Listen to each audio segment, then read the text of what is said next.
Why the sun and the moon live in the sky. Nigerian Folktale. Many years ago, the sun and water were great friends, and both lived on the earth together. The sun very often used to visit the water, but the water never returned his visits. At last, the sun asked the water why it was that he never came to see him in his house.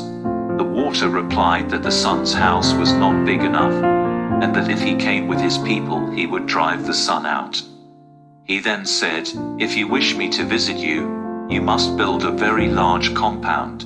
But I warn you that it will have to be a tremendous place, as my people are very numerous and take up a lot of room." The sun promised to build a very big compound, and soon afterwards he returned home to his wife, the moon, who greeted him with a broad smile when he opened the door.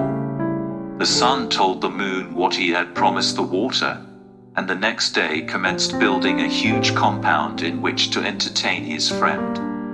When it was completed, he asked the water to come and visit him the next day.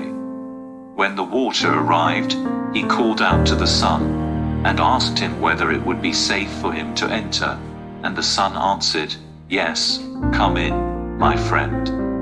The water then began to flow in, accompanied by the fish and all the water animals. Very soon the water was knee-deep, so he asked the sun if it was still safe, and the sun again said, "Yes," so more water came in. When the water was level with the top of a man's head, the water said to the sun, "Do you want more of my people to come?"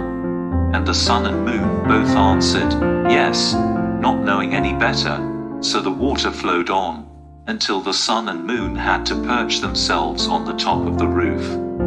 Again the water addressed the sun, but receiving the same answer, and more of his people rushing in, the water very soon overflowed the top of the roof, and the sun and moon were forced to go up into the sky, where they have remained ever since.